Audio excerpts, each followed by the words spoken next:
What's up, everybody, and welcome back to another episode of Ready, Set, Recap, where we recap what's been going on. I'm Daniel, joined as always by my best friend, Skyler. This week, PSN went down. Both WWE and AEW had a round of layoffs, and we break down PlayStation's most recent state of play. But before that, Skyler, what's been going on with you this week? I think it was a good week, but that's just because I'm a card-carrying Kansas City Chiefs hater, as well as a notable Drake hater.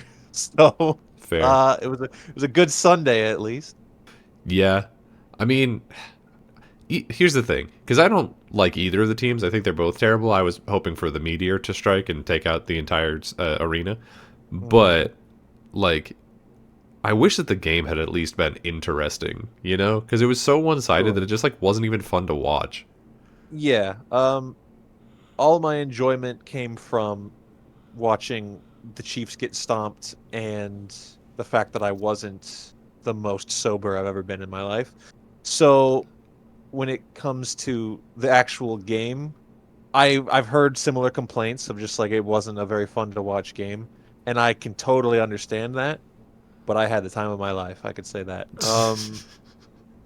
And I don't mind the Eagles. I mean, I guess this like Eagles lineup, I don't really root for. I mean, Saquon's great, although he did not have a good game. No, I mean, Kansas Kansas City's entire defense was like trying to stop Saquon, so they couldn't stop the passing game.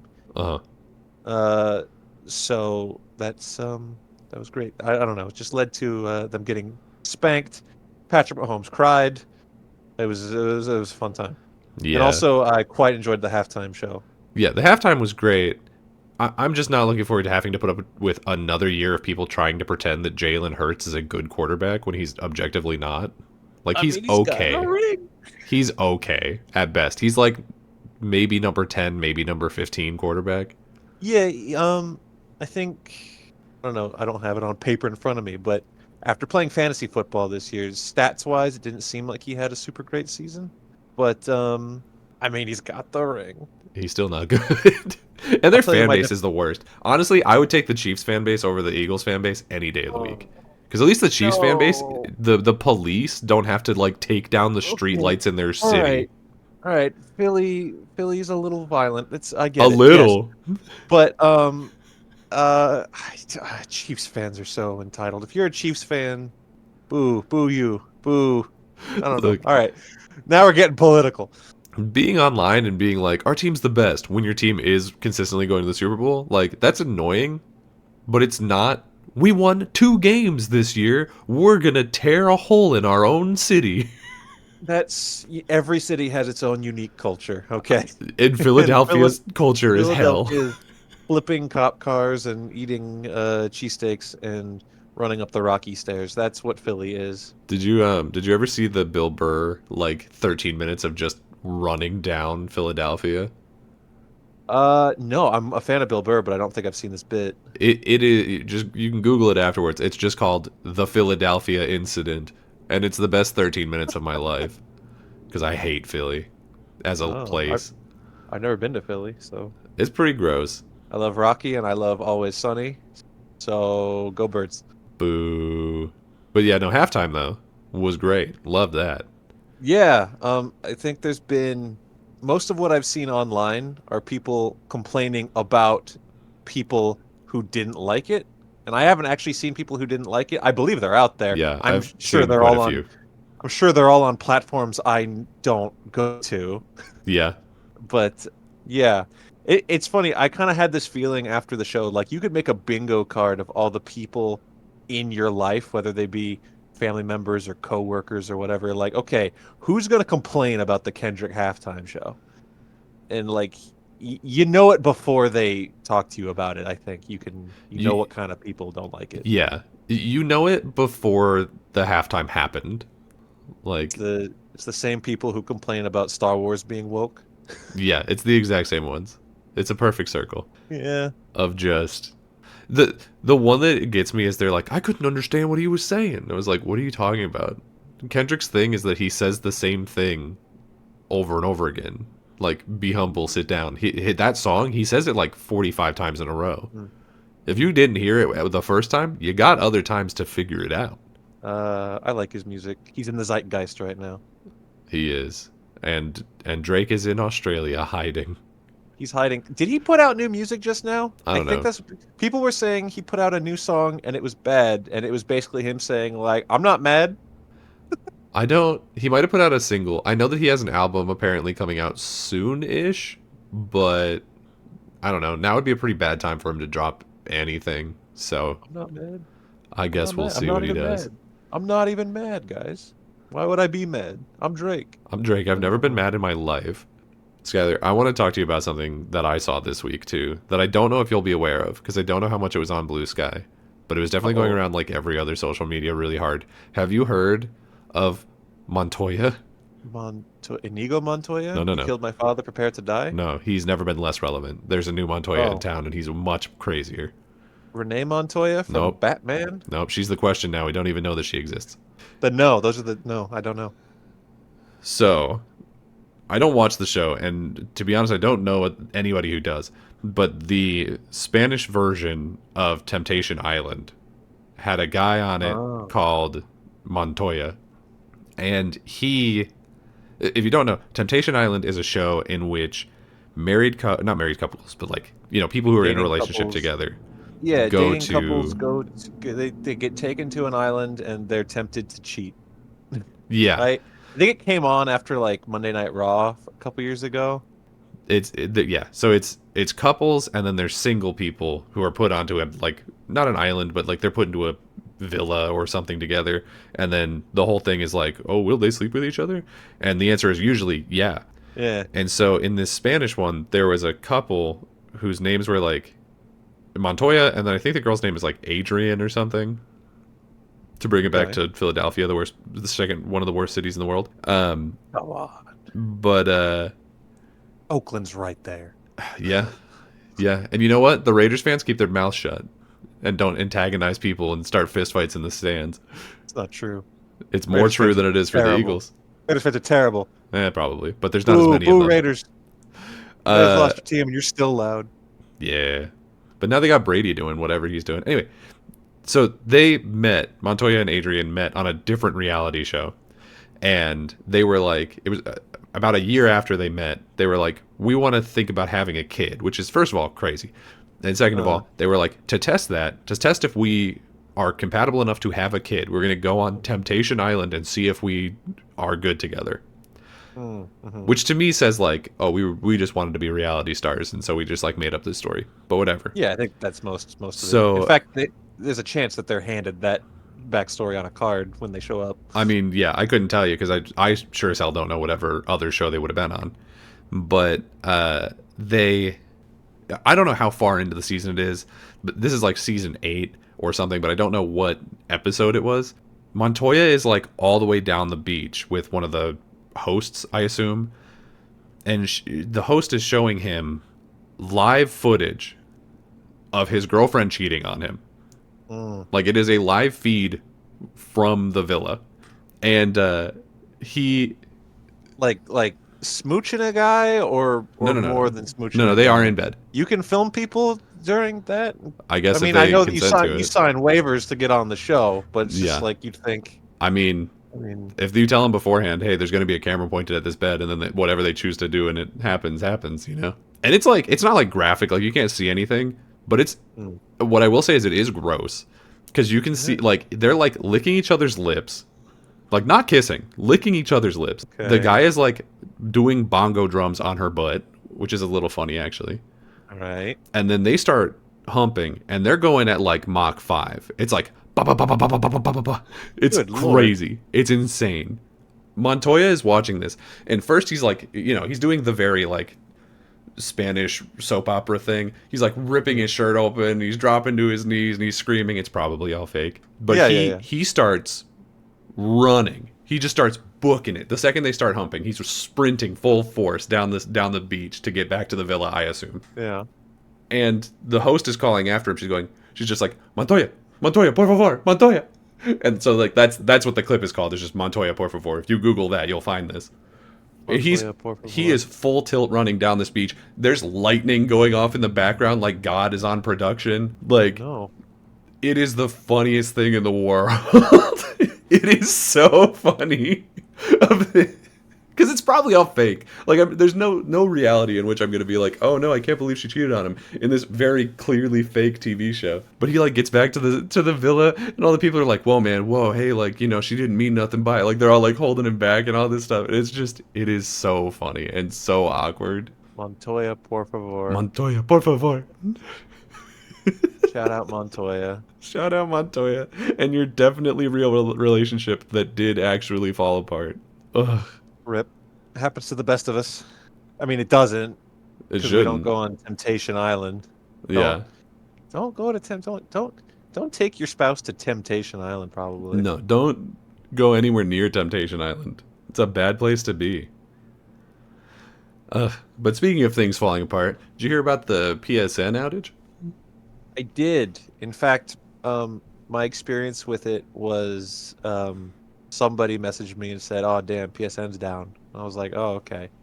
And then about like two days later, I saw online people were still mad because it was still down. I was like, "Holy shit!" Yeah, I think that it was like sporadically going out in different regions, but it seems Mhm. like the entire thing went down for one full day. So it was like sporadic before that, and then it went down for a full day on I want to say it was like Friday night based on the like messages and stuff I had been seeing. Which, like, you know, that's stuff like that happens. Like, you know, Xbox has that happen, Steam has that happen. Like, servers go down, it happens. Having it go down Yeah. for a full day is crazy. Because normally I feel like when I hear about these things, I'll be like, oh, Xbox Live is down, and then by the time I get back from work, like, it's back up. You know what I mean? Mhm. So the bigger story that comes out of this, though, is all of the people who have only been buying their games digitally learned really fast that they don't own shit. Right. Yeah. Because you can't on PlayStation. I think on Xbox. I have to assume this is true because I've been like without internet before and still been able to play my digital games as long as they were already installed. On Mhm. PlayStation, that does not seem to be the case. Yeah. I wouldn't know about the PlayStation thing. I've never had that happen. So something similar that I can attest to is I was playing Animal Crossing on my Switch, right? Hmm. And then I had to go somewhere, so I got in the car and then, went somewhere. And then while parked in some parking lot somewhere, I was just waiting. So I was like, I'll bust open my Switch. And then I closed the game for one reason or another. You time travel. You time travel in Animal Crossing. Yeah, if you're a So close it, time scumbag. travel, and then go back in. Excuse you. And then I couldn't boot back up the game because it was like you got to be connected to the internet. And I was like, oh, I didn't realize that was a thing. I mean, I'm don't want to say it makes sense because it is a game that is installed on my system. Oh, So you you'd have it think, digital. yeah, I do have Animal Crossing digital. Oh, I could have sworn I saw the box at your house. Don't ask questions that you don't want the answers to. You bought it twice, huh? I did not buy it twice. My brother has the physical, and Okay, then I have the digital. That way, um, we didn't have to buy two physicals to play. gotcha. Well, I guess that makes some sense. No, honestly, Nintendo was even weirder to me that they would do it because they are so like offline that it's weird to me that once the game's installed that they would care whether or not you were online. It's weird. Yeah. I It's don't weird know that if it's Xbox, a of all people, that Xbox is the one that's like kind of cool about that. Because I know for a fact that when you don't have internet, you can still play whatever you have installed because it's never been an issue for me. yeah. So that's But just the system. I mean, I'll take this opportunity to say that even though I just said I bought Animal Crossing digital, I'm a huge proponent of physical media. Always buy that shit that you can touch it and hold it and you own it. yeah, own it in a way where people can't just take it away from you by flipping a switch online. This is kind of off topic, but that's what we do here. Yeah. Speaking of physical media, I went to my local Target. No, well, no, yeah, Target. I couldn't remember if it was Target or Walmart. Okay. But either way, it might be the same. Their Blu-ray section was just gone. Does Target not do Blu-rays anymore? I don't know. I haven't walked into a Target in a Has it minute. gone the way of a Best Buy? Because Best Buy took out all their Blu-rays and physical movies. They did, and and stuff. now I have basically no reason to ever walk into a Best Buy. It sucks. It's one of the more depressing things to me as someone who enjoys, film and games and music, is just like the fact that everything's moving away. And it's so that we can prop up the idea of these streaming services. Like, no, keep paying so you can watch the movie again. It's Yeah. like, I would like to own it on my shelf in a collection, please. It's a massive bummer that we're not allowed to do that anymore. It's really annoying. The weirdest thing to come out of this one is, so with the PS5 Pro, it doesn't have a disk drive. Yeah, You can buy a separate disk drive. fantastic. I forget how much it is. I think it's like $80 for the disk drive by itself, for 70 or $80. People who were experiencing this outage, who had the disk drive, plugged the disk drive in so that they could play their physical copy games, and it still wouldn't let them, because it had to pair the disk drive to their account so that it could verify So, that the game was part of their collection. so truly, at that point, even owning the disc doesn't mean anything. Not on PlayStation. That's bonkers. Yeah, It's because upsetting. it doesn't have a disk drive. Like, they have moved away from having disk drives on their console. It's essentially a digital key reader. You still, it downloads everything the same way it would normally, and then you just have this little token that acts as a Costco card. You swipe it, and then it's just like, oh yeah, you are allowed to play this game. I guess that must be part of it. It's weird because, like, the data is on those discs. Like, those discs were printed with the stuff on it, because you can play that. If you have a disk drive PS5, you can put that disc in and play it fine. But it's this specific, and there's ways around this. Apparently, you can, like, go into the settings and you turn on console sharing and offline play, and that'll make it so that you're able to play your physical games on when you're not online. But that's insane that they're like, hey, this thing you bought, if something goes wrong with our servers that you have no control over, you can no longer use the $700 console that you bought, the $80 disk drive that you bought, or the $70 video game that you bought. Those are all trash. So if Yeah. PlayStation just, like, dies, you get nothing. You have nothing. It's gone. And they have the audacity to consider upping the game prices again. Did Yeah. we talk about that at all? We It was didn't. That's mostly a something 2K thing, but we know that PlayStation is also, like, pushing for it. Well, it was something from a couple weeks back where it was rumored, not reported, but rumored that starting with like GTA 6, they're like, that's the one, everyone's going to be after it. Let's pump up the price to like $100. Yeah. So, like, imagine that happens, and then shortly after it jumping from $60 to $70 being the norm, now they're like, hey, in an era where no matter how you buy this game, you don't own it, and we can take it away from you at any moment. So you now have to pay us $100 for something that we say you don't own. There are games that people buy or play online and they put money into where, like, it's, you know that that's the case going in. Like, if you buy a skin on Fortnite and Fortnite servers go down or something, like, you understand. You, like, when you're making that purchase, you understand that someday that game is not going to exist, and so that money will be gone, right? Yeah. Like, people understand that. When you buy a physical single player game, there should not be a question of whether or not PlayStation can go and flip a switch on their end and just be like, you don't have that anymore. It's bullshit. It's fully bullshit. Like, this digital future, it gives the players truly nothing. Because here's the thing, right? You are giving up, when you buy something digitally, you are giving up your ownership of that thing, your ability to resell that thing. You're giving up basically any rights of ownership, just for the ability to not have to stand up or go to a store. That's insane. It's like, well, I don't have to stand up and change the discs, so it's cool if I spend $100 to just not own anything, to get access to this theme park that somebody can lock me out of at any point. I'll never understand it. Buy physical. If you're a fan of this, buy physical. The problem is there's like this mindset in the video game gamer culture where if you have people complain about this, and it could be either side, like in this particular instance, PlayStation is do something stupid and Xbox doesn't do that same thing. That doesn't mean I'm saying Xbox is better. Mm-hmm. But in this particular instance, it's like, if you say that this is dumb, then people will be like, oh, I'll still pay for it. I love PlayStation. It's just like, well, then we're never gonna see a change. Yeah. If the mass consumer doesn't say this is a stupid practice and we will not participate, then it's going to keep getting worse. It's going to just go down the rabbit hole from here. It's the same thing with a good analogy is Disneyland ticket prices. If all of the Disney adults would, for half a year, say, this is too expensive, we're not doing it anymore, and they just stop going, Mm-hmm. Disney would immediately be like, oh, we were just kidding. We'll lower the prices. They don't need to be this high. But Disney adults have that mindset of like, I stand Disney, so I'm going anyways. You won't go? Shorter lines for me. And then they pay $1,000 to get in. Yeah. It's the same exact thing.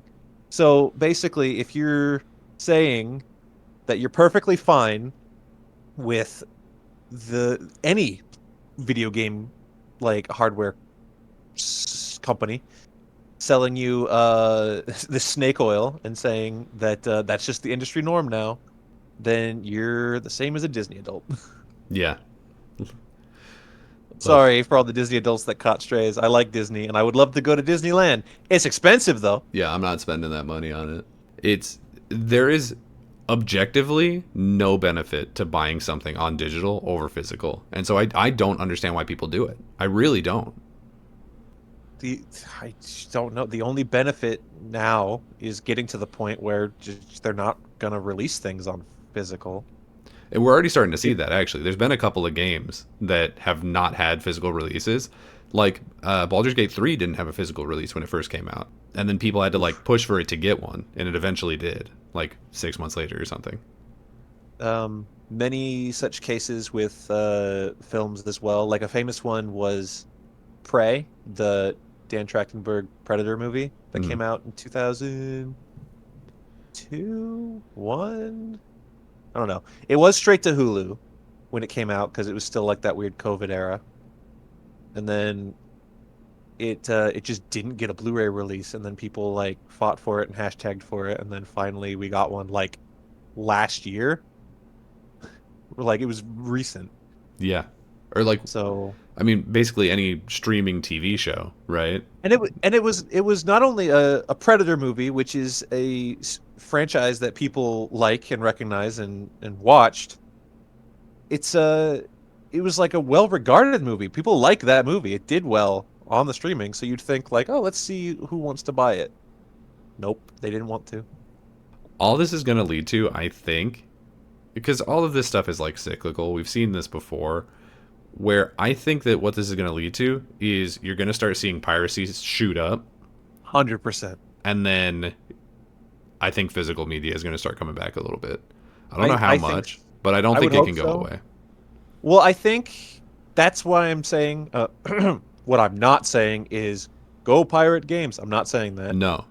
What I'm saying is I think it is in the hands of video game players, gamers, to turn the tide on the physical media thing because they're the ones that would go pirate stuff.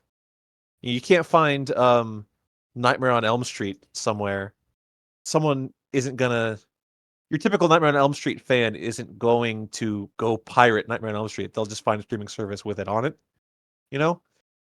But if you say the only way you can play Skyrim is to pay a $40 a month subscription service to whatever the hell. That's a very hyperbolic example. But people will immediately be like, no, I'll just download it. I'll torrent it. Done. Easy peasy. Yeah. And you know who's to blame for it on the video game side of things? It's PC. When was the last time you went to a store and saw a physical version of a PC game?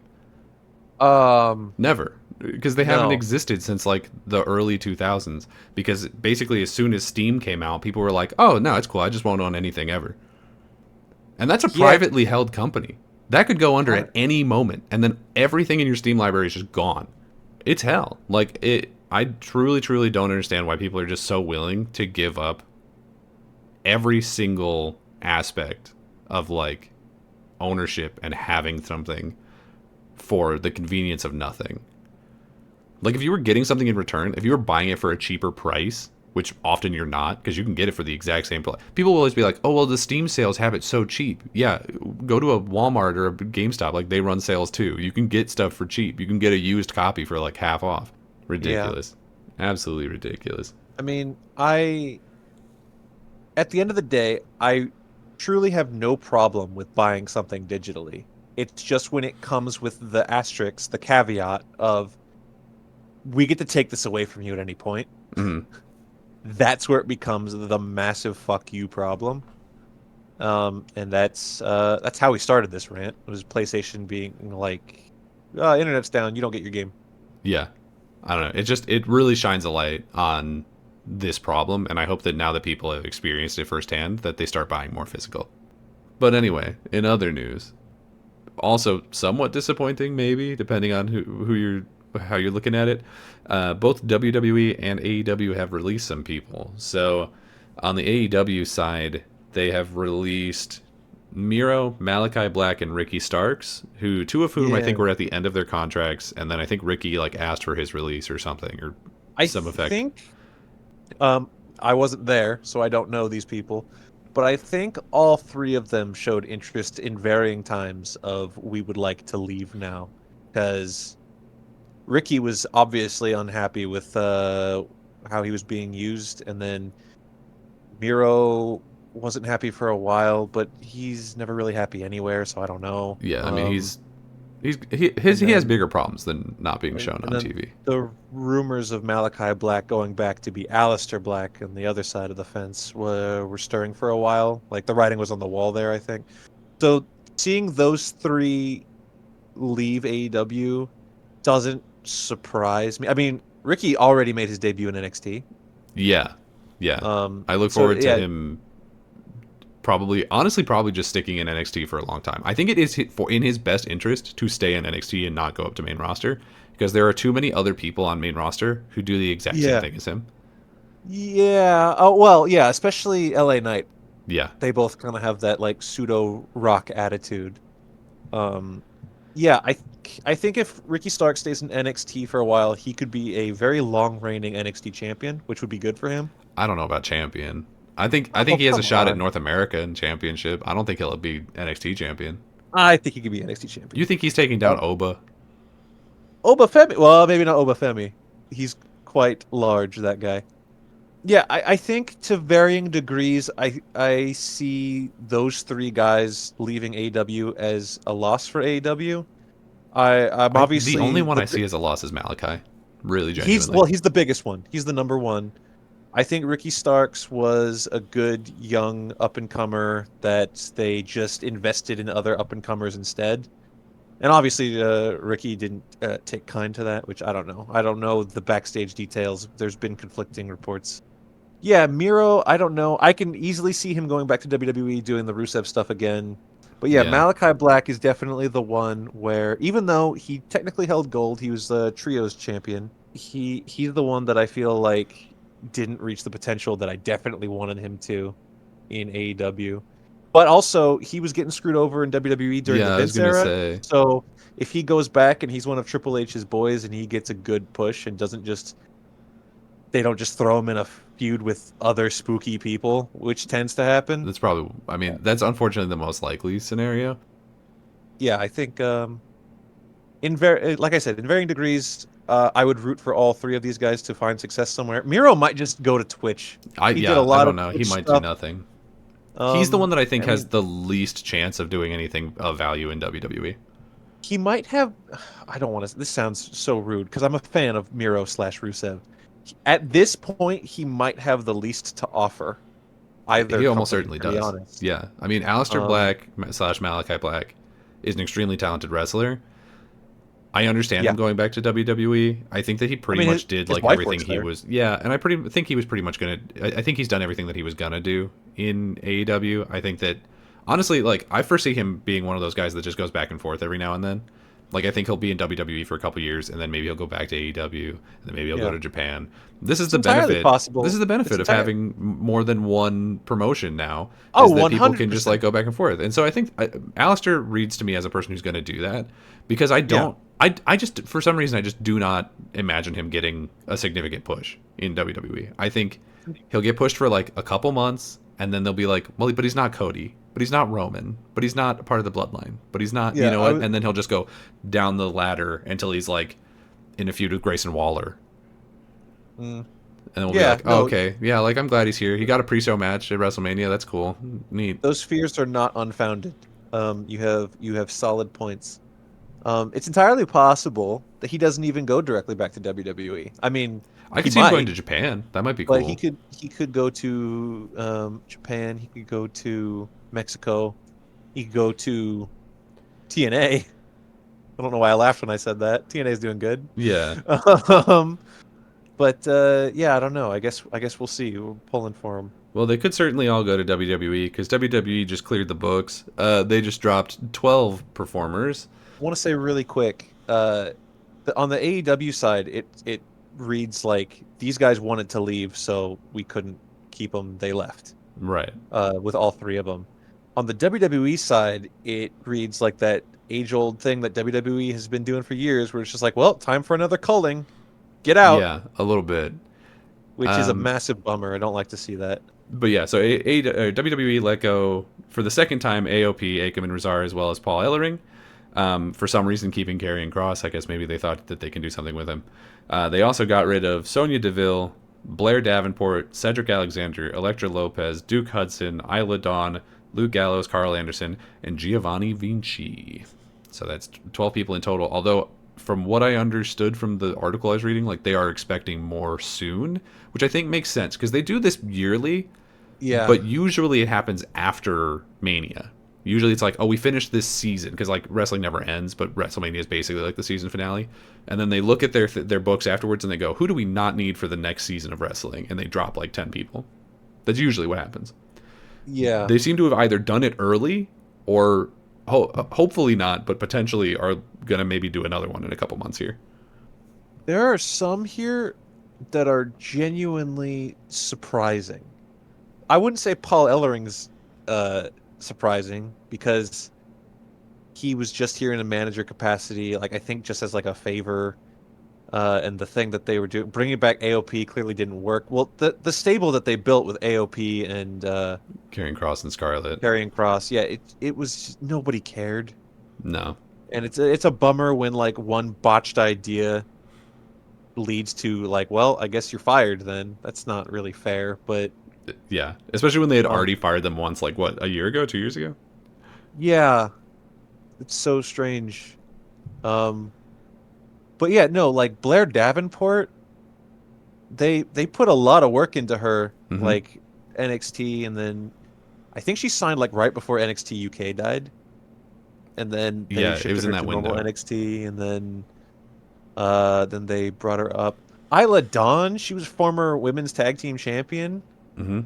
Cedric Alexander, he's been here forever. Hey, you know what? You guys don't want Cedric. We got a Hurt Syndicate next door. Yeah, that's the one that people keep saying, is they're like, he's definitely going to AEW. And I think that makes sense. I mean, his entire it's the stable high chance. left and went there. So I think that one makes the most sense. The one for me that is the most shocking is Sonya Deville. I think that's wild. She was just in the Rumble. She was just in the Rumble. She's like the face of a stable that seemingly just started with her and Shayna Baszler and third person whose name I don't remember. Zoe Stark. Zoe right? Stark. Yeah. And frankly, if I'm Shayna Baszler right now, I don't know how I'm feeling about like my chances of staying in this company long term, because I feel like this might be hyperbole, but I honestly don't know. I feel like she's been in about 10 different teams, and every single time the other person she's in the team with gets let go.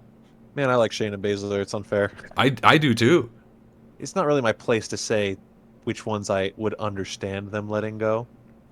I mean, the only person like Duke Hudson, I don't know who that is. I think he's an NXT guy. Everyone else, I'm like, yeah, they're not like the biggest stars. I understand that if you're just like trying to get money off the books, like I understand you dropping these people. There's other people, and I won't name the names of it because I think it's rude to do so, but there's other people when I scroll through the roster page where I'm like, you're keeping that person though? Like Sure, you got rid of yeah, Sonya yeah. Deville, but you're keeping that guy? Are you sure? But regardless of all of that, going to reiterate, it's a bummer to see all these people get let go. Yeah, absolutely. I hope that at least most of them land on their feet. But yeah, That wraps up our wrestling corner for the week, I believe. I think we All should right, move that's on quite a bit of to something wrestling. else. Let's talk about the PlayStation State of Play. So For I don't sure. necessarily think we need to talk about literally every game that was shown in it. So do you want to just like go back and forth and pick a game for a while and see which ones Um, we want to talk about? I can go it first if you need to look at a list. it may go better if you just list off some things and I say, "Oh, I remember that." Fair enough, fair enough. So I'll start with, for me, what was my game of the show then, which is not going to be the game of the show for, I think, most people. But for me, the best thing was the DLC for Lies of P. Did you ever, have you heard Right. of or played Lies of P? Yes. I have not played Liza P. I know what Liza P is. It is the Pinocchio Souls-like. Yeah, it is the best Souls-like video game not made by From Ooh. Software. Honestly, it's Oh, okay. probably better than a couple of the From Software ones, but From It's Software obviously impossible. Yeah, like yeah. created the formula. It's not Elden Ring, you know what I mean? It's Entirely not possible. Dark Souls 3, it's not Bloodborne. Sure. But it's better than 2. It's probably on par with Dark Souls 1, although I think Dark Souls 1 gets a push for just being the first, well, second after Demon, but you know, you understand. Yeah. Yeah. My Yeah. first. Yeah. So yeah, you play as a character who looks a lot like Timothy Chalamet but is Pinocchio. Because Pinocchio is like public domain, it's a lot of the things are based around that lore. Like the person who you level up with is the Blue Fairy. You know, Geppetto's in it. You've got like allusions to Monstro and like, you know, all those kinds of things. I was gonna ask if there's a Monstro section or a boss fight or something like that. It's not a If you could boss slow it fight. up. It's really more like an illusion. You don't. There's not a whale, but at the end when you beat it, if you like get the correct ending, the true ending, then there's a credit scene that I won't spoil for our audience because I think it's genuinely one of the most like what the hell, like that's amazing credit twists in video games where they introduce another very famous public domain character who is not from Pinocchio. And so it seems like they're building up like a public domain Storybook Souls like, Souls-like yeah. world. And I am That's so cool. down for that. This trailer didn't do anything to like specifically showcase the world that that character is from. I'm trying to talk around it. At least Right. not that I noticed. But I think maybe that's on purpose to an extent because maybe they don't want to say that and like spoil it for the original people. I don't know. I don't know. But it would be so cool. I am in full support of this game and this universe. I think it is the coolest thing in the world, and I am very excited for this. So that is definitely my game of the show. Cool, cool. I should play that game probably. You should. I just remembered a thing that I suppose I would call my game of the show. I don't know. I was very like, all right, cool about this whole thing. Like there's a bunch of stuff that I didn't really care about, and then other stuff that I also didn't care about, but I knew people I know would care about. And then a handful of things where I'm like, oh, that looks neat. Oh, that looks cool. Uh, So, but yeah, I think the one that I would be most likely to play at launch is Directive 8020, right. The the new Dark Pictures supermassive one. joint. Wow, we talk about Until Dawn on the show a lot, don't we? I like Until Dawn. Yeah. And we played The Quarry, and it's a fun time. Which of the is it just the Quarry and Until Dawn that you've played of the Dark Yeah, Pictures I didn't Supermassive world? play. I didn't play There's a Man in My Van, Right. and I didn't play. That's the only one I have a funny name for. I don't know Gotcha. anymore. If I was going through them, I think you've played the two best ones, which is The Mm, Quarry and Until Dawn, with a third place, a semi-distant third place going to, was it From Ashes, the Ashley Tisdale vampire one? I think that one's also pretty good. okay. And that's kind of where I would end the like you need to play those ones list, All right. unfortunately, because all the other Cool. ones are just like fine. I don't think any of them are bad, but they definitely don't live up to the hype of those three because they're, you know, the Little Hope is I think probably the weakest one. Man in Medan is not great. I almost called it Man in My Van. Thanks for that. You've You're welcome. given me the brain rot.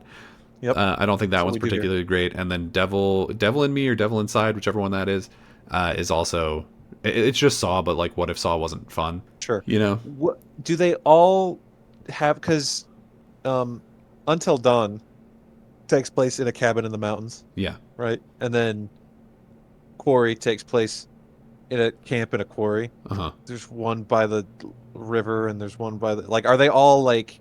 We're woods adjacent. No, definitely not. Because, Is there one or two that's like in a city or something, different setting? yeah, well, Man of Medan is obviously on a boat. So that's, Yeah, yeah. But then Little Hope is in a small town in Massachusetts, so that's definitely got like foresty stuff going on. sure. Devil Inside is like mostly inside a house. And then From Ash or I can't remember the name of it right now, but the Ashley Tisdale one is in a desert and then underground. So that's probably about as far from a forest as you can get. Okay. Well, the science fiction space setting, I think, is what sets this one apart for me. For sure. Let's get some new aesthetics is what I was excited for. Yeah, I think that's definitely interesting. I'm definitely this is definitely one that I'm going to play. I usually end up playing them like around October, whenever I don't know when it's coming out. I don't remember. I think we had a release date, but I didn't see it. But this one I'm excited for. I do worry that it's going to be probably more on the side of like Man of Medan than the other ones because it's just Sure. like it's not giving me that same like kitschy kind of like slasher fun vibes that the ones that have been Yeah. really good all have. Yeah. It feels like it's driving a little bit more serious, and the ones that have been overly serious have been not as much fun to play.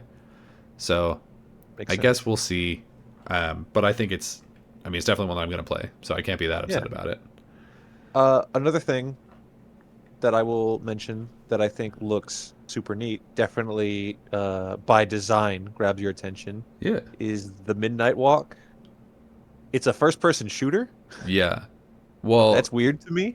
I don't know how much this is going to throw you off, but did you catch that it's also a VR game? Oh, is it? I don't know if it's exclusively a VR game, but it's a VR game, yeah. Oh, well, if it's exclusively a VR game, then I won't play it. Like Yeah. that's just how it goes. That's the only thing that has So, me concerned about it. I'm sure that I shouldn't say I'm sure. I'm relatively confident that you will be able to play it just on like a normal PlayStation. But the fact that it is a VR title or has like at least a VR mode makes me worry that it's like, okay, but how much did you spend working on trying to get it to be a VR game instead of like just being a fun game? Yeah. I don't know. I mean, obviously the art style is the main reason that this one caught Yeah, my it definitely attention. stands out. Yeah, I think that it's a lot of people's like one that they're very interested in, and I'm definitely on that level. I just am like, but I need to make sure that it's not evil first, which is Sure. apparently how Yes. I No, envision that's fair. being a VR title. Another one that I feel like we should bring up because it is a mutual friend of our Christian. It is Christian's game of the show, from what he was messaging me, is a game Oh, called the octopus game. No. His is Tides of Annihilation, which I think actually does look good, but like there's something about it that just throws me off. So Tides of Annihilation is from a studio called Eclipse Glow Games. It's a brand new studio, so there's nothing even to lean on of like what this is going to be. It feels very much like a Final Fantasy game, specifically like a 15-16 Final Fantasy. Sure. Yeah. It takes place in a like messed up version of London that has somehow been like crossed over with a fantasy world that seems to be based on like Arthurian legend, because they talk about like someone says Pendragon, and then like in the gameplay thing that they put out after the fact they showed the character Mordred, so there is Arthurian stuff going on there, so that's Mhm. definitely interesting. I don't know, it looks like really good, and I look at the combat and it looks like it functions and it is fun, because there's like an 11-minute video that I watched before we sat down that was just like, this is what this game looks like. But there's just something about it that feels off, and I can't put my finger on it. It's like, because it looks beautiful, but I cannot explain why to me it still feels like cheap. Even though it's like stunningly beautiful, there's something about it that just feels off, and I don't know what it is. Don't know if I'm picking up what you're putting down That's fine. I am crazy sometimes, so sometimes, but we're all allowed to be crazy. yes. Good. Um, Did you want to talk about the octopus game? he's an octopus and he's cute and you can do stuff. I don't know. You could tell me that's in VR too. I don't know. I don't think so. No, Weirdly, that's the one that looks more like a VR game, in my opinion. we could talk about Days Gone coming back as a remaster. Yeah. So that one is like kind of offensive to me, As someone who like Yeah, okay, go on. as someone who genuinely liked Days Gone, I don't Sure. think it was like amazing or anything, but I enjoyed it. It was fun. It was a fun game to play. This is a game that has such a like it's just its name is mud across the entire world because this game came out and it reviewed like okay. It was like I think I want to say it like Metacritic in like the upper 70s, maybe low 80s, which is like fine. It's nothing special. It sold what they at the time said was really bad, but like it sold better than Astrobot did, and that was Game of the Year. So I don't know really what the concern is there. But the studio, Sony Bend, after it came out, was like, okay, well, it seems like it did okay. We'll do a second one, and then the second one will be really good. Like, right, like, so they were pitching a sequel to it, which is a normal thing. There's very Yeah. few game franchises that just, like, nail it with the first one. Even Uncharted, the first one is, like, kind of rough. And it wasn't until Uncharted 2 that it, like, really took off, right? PlayStation said no. They said, we're not doing that. They said, we only do huge blockbuster games because that was when that was in like the heyday of the PS4 when they were at their highest point that they've ever been, when they were sniffing their farts harder than ever. You know, God of War was Yeah. coming out, Last was coming out, Spider-Man was coming out, and this wasn't one of those. So they were like, no, you're going to do something else. And what they did is they made them a support studio for Naughty Dog to the point where they Right. were internally calling Sony Bend Naughty Dog North. Then people outside found out about that and they went, no, no, no, we're not doing that. And they let them start working on their own single player project, which they then seemingly forced them to change into a live service project, which they then canceled. Hmm, hmm, hmm.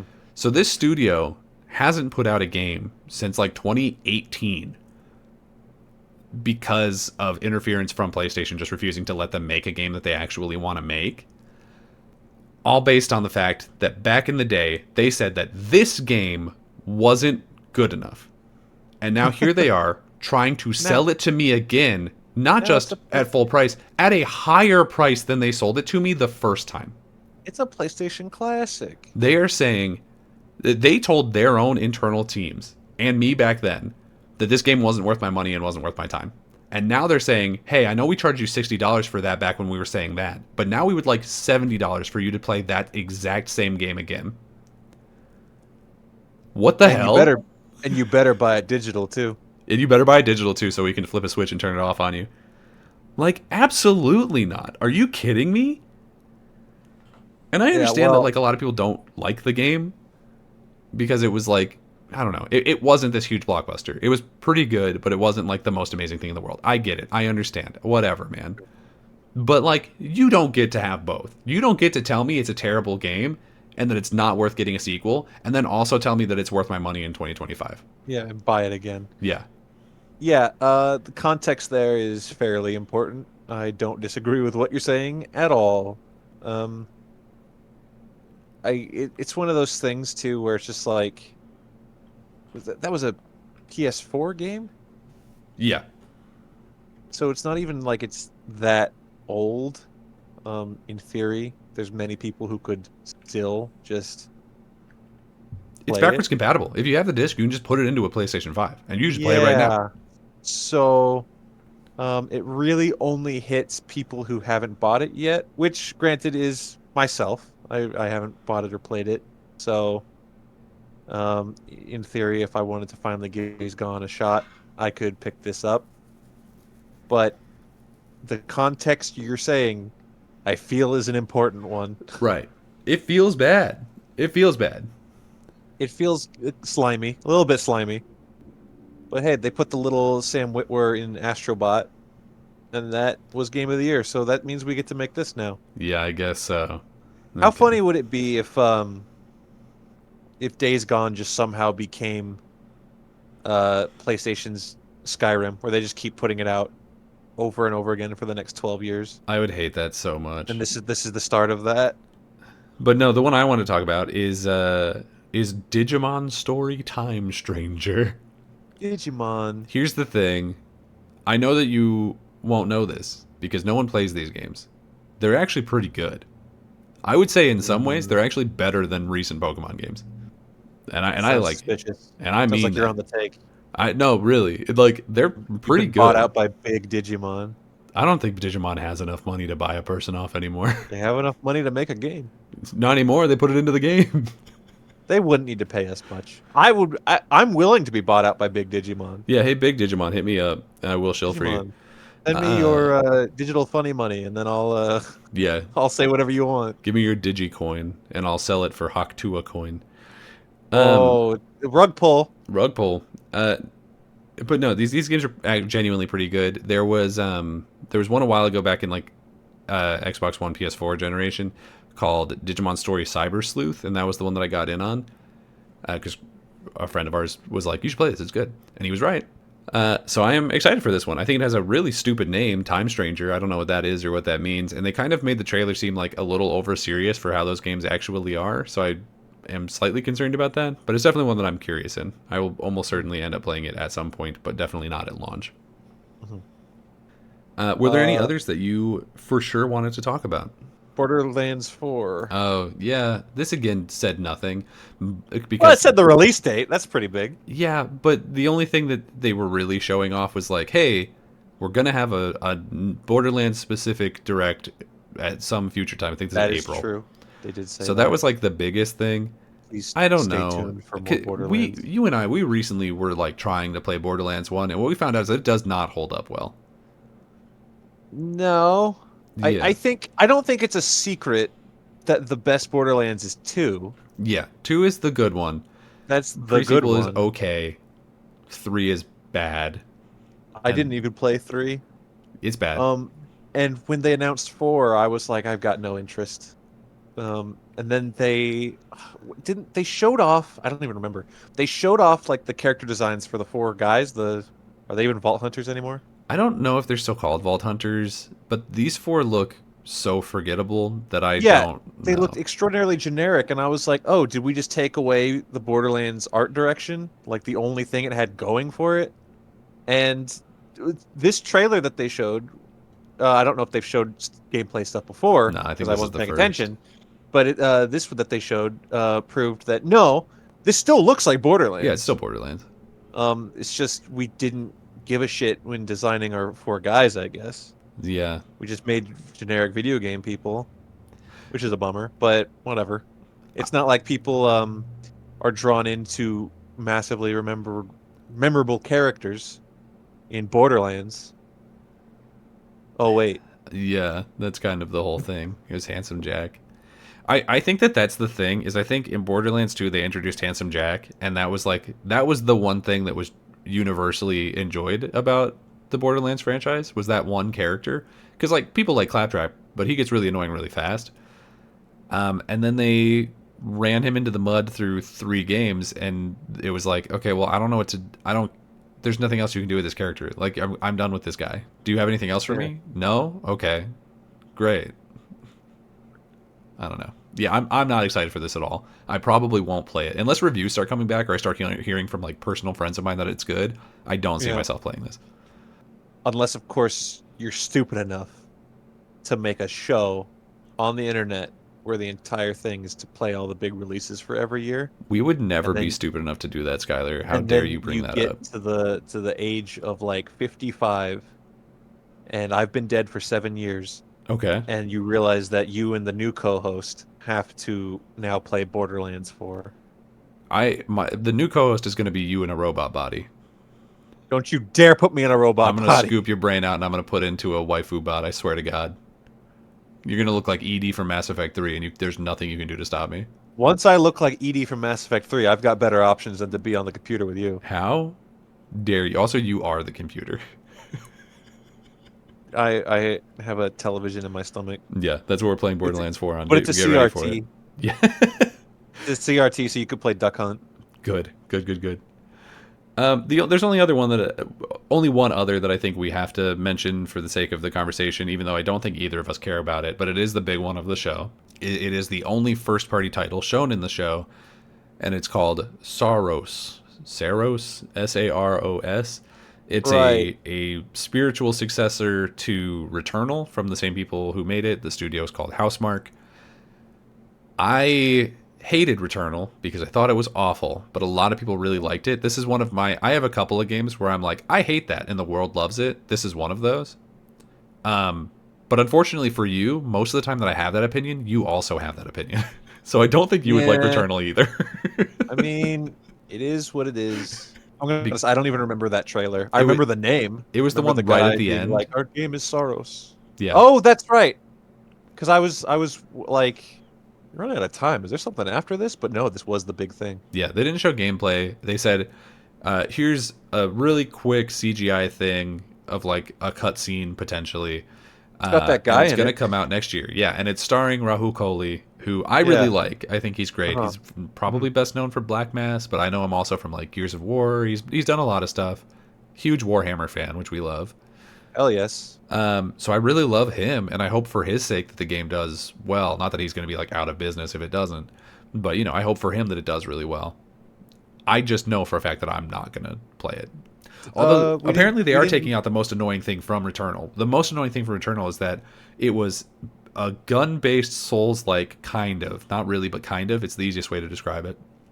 Mm, But it was also a roguelike. So every time you died, you lost everything. And they took that part out. So now it's okay. just seemingly a gun-based roguelike.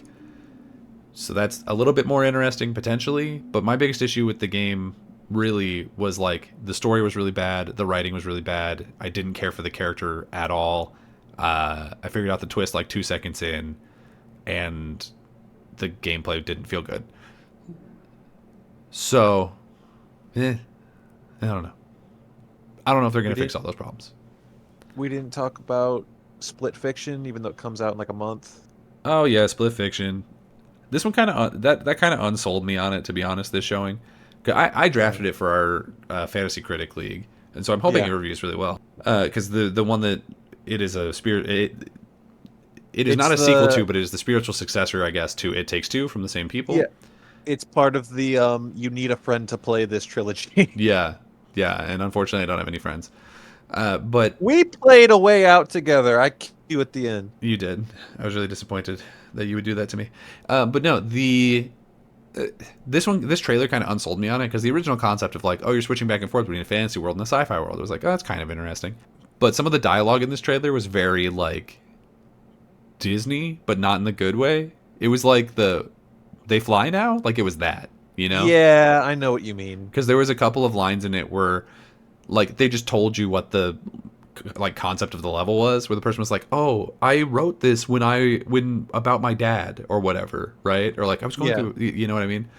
It's just like so on the nose that I'm like, come on, man, like leave a little subtext. You don't have to tell me that in the trailer. I don't know. I don't.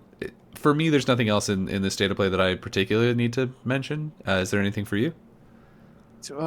Sonic Racing.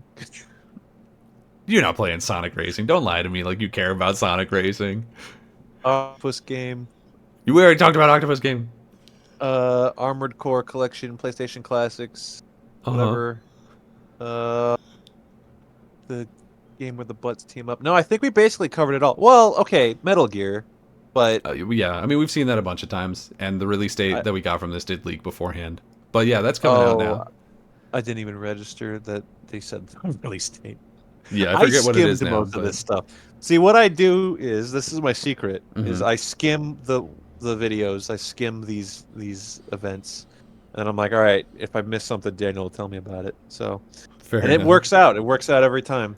The release date for Metal Gear is August 28th, so that's really cool. I'm definitely excited for that.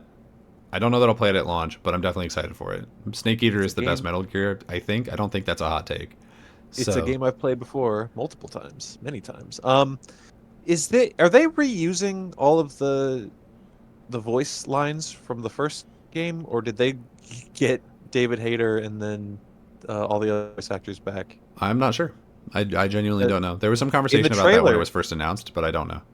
in the trailer, it was definitely all the same voices. The boss was the same, and Snake was the same. So I don't. Then it's probably the same. Yeah, Made I me mean, if you assume. noticed all that. Made me assume that they just use the same voice lines, which is fine. Yeah. I guess I don't really have a problem with that. How would you rate this show overall before we get out of here? I would rate it an okay out of 10.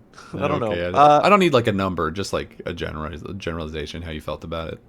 I would give it just a general like a thumbs up, if not maybe a passive thumbs up. Like it showed off some games that I thought, yeah, I'd play that probably, or I don't care, but not offended by it. Like I wasn't holding out. I think there's a good chunk of people that were upset at this, thinking that it was going to show more.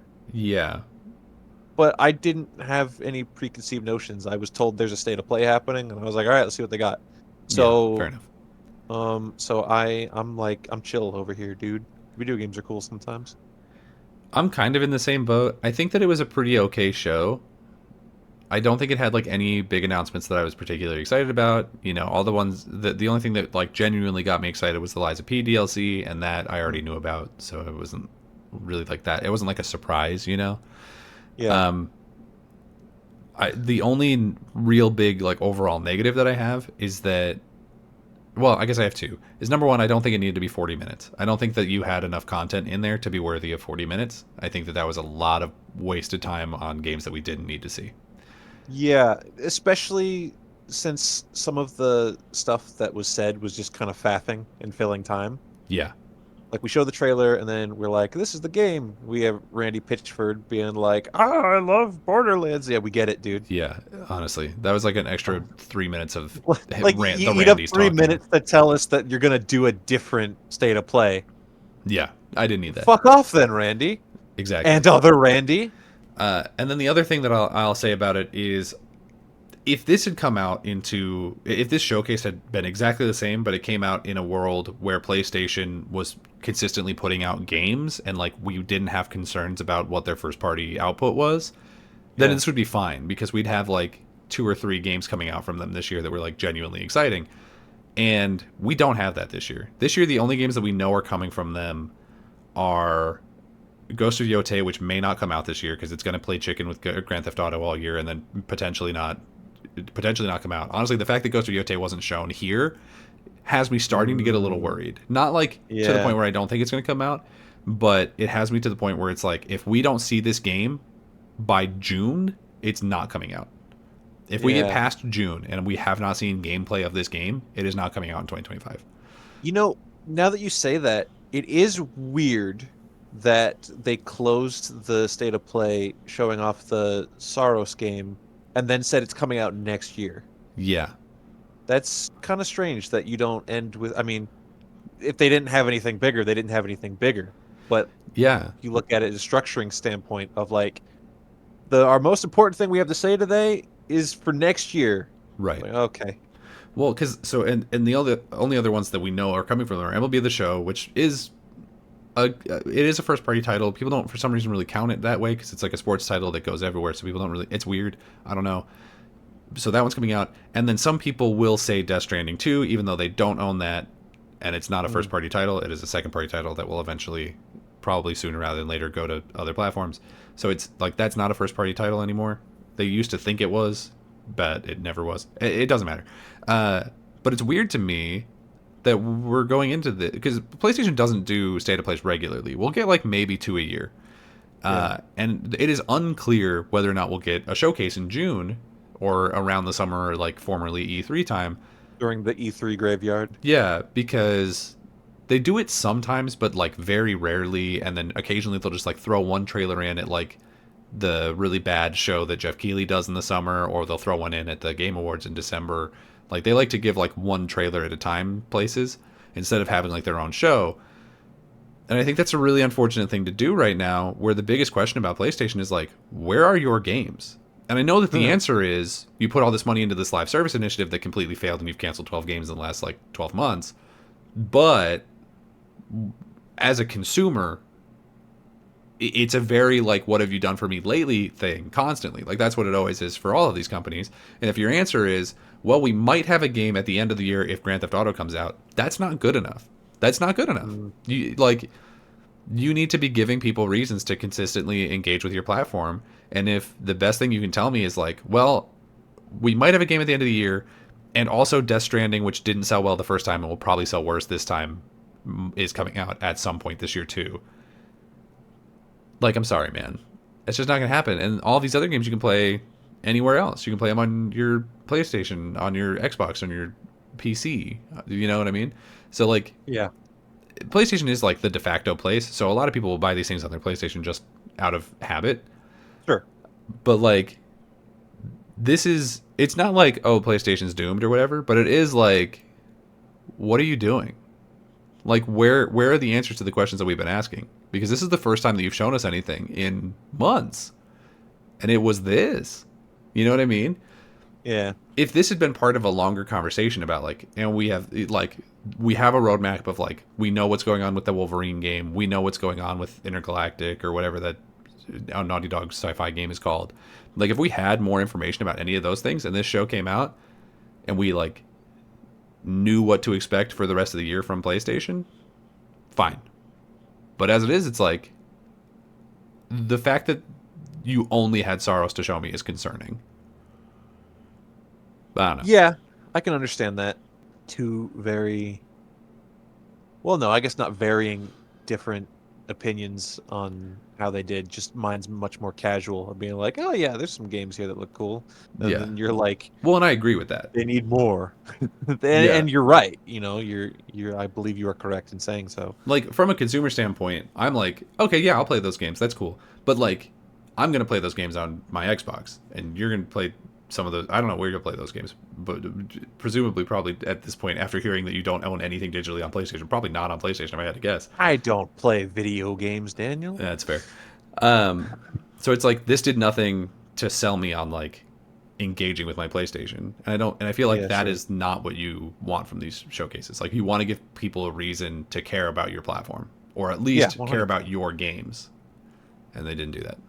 So that's a little bit of a bummer. But anyway, thank you all very much for watching the show. If you made it this far, please leave a comment or a review on whichever platform you are currently watching this on. We are available only at the moment on Spotify and YouTube. So please, if you're watching this on one, please go to the other and give us a subscribe or a follow. You can follow this channel on Twitter at rsr_pod. Or you can follow me on either Twitter or Blue Sky at Daniel J. McG. Or you can follow Skyler on Blue Sky at Skyler8bit. But until next time, we'll see you around. Just starting the world so bright, jump right in, everything